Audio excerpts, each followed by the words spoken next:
This video was produced by The Top Cut.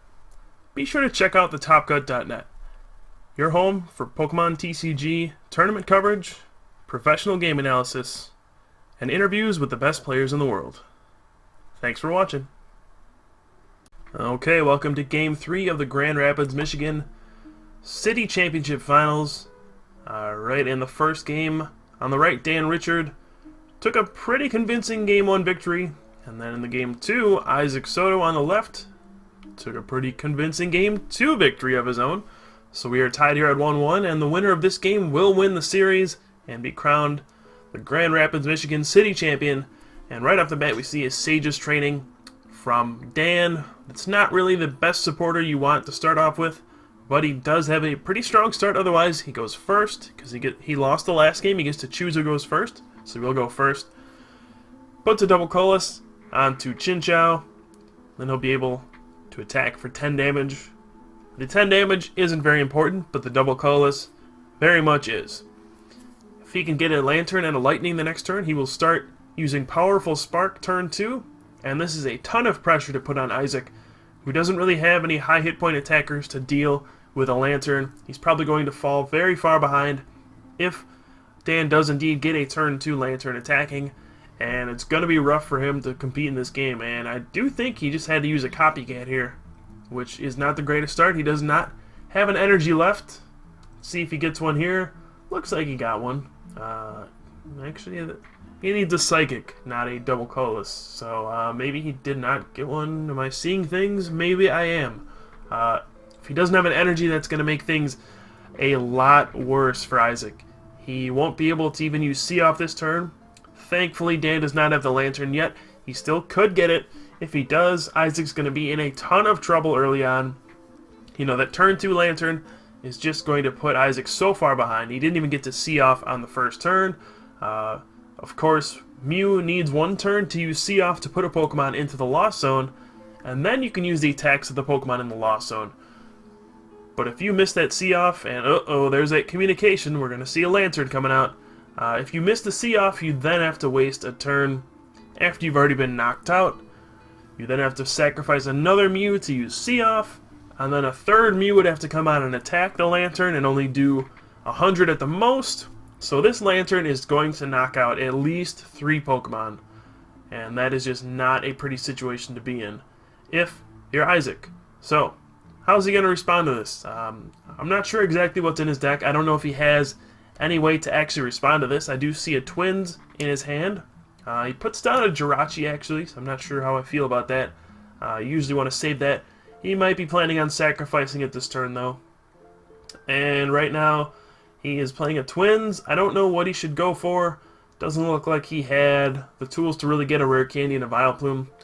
But I don't know if he should go for that if he does not have the tools for it. He really needs to value getting an attacker into play immediately.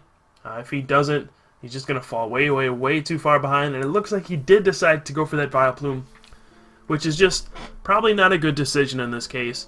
He's going to be way too far behind. Once he actually gets an attacker to deal with this Lanturn, he'll be down 3, maybe 4 prizes, and that's just not a spot you can afford to be in.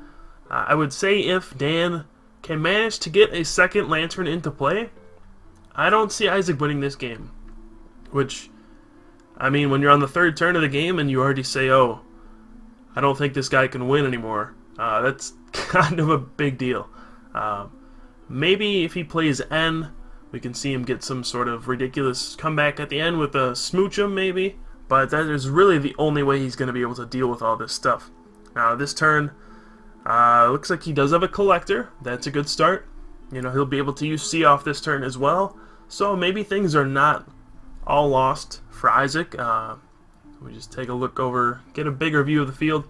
We did see that Dan, yep, and there's that Smoochum. But we did see that Dan put down that Dynamo, and he might get an Eelektrik out soon.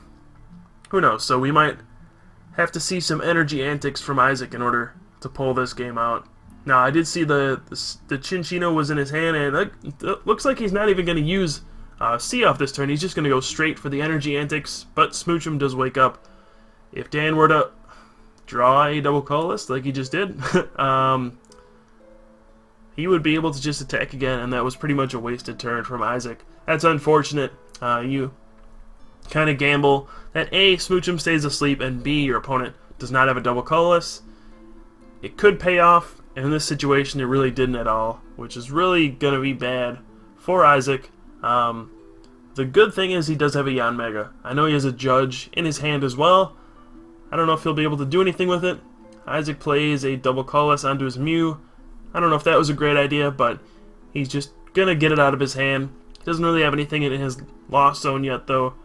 So really, all that Isaac can do this turn is retreat to Yanmega, hit the active Lanturn for 40, and then hope and pray that next turn he gets another Yanmega, and then a supporter to match hand sizes.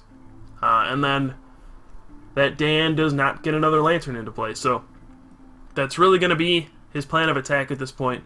We do see Dan is already down to 3 prizes. So this is something that Isaac needs to do. He needs to start attacking.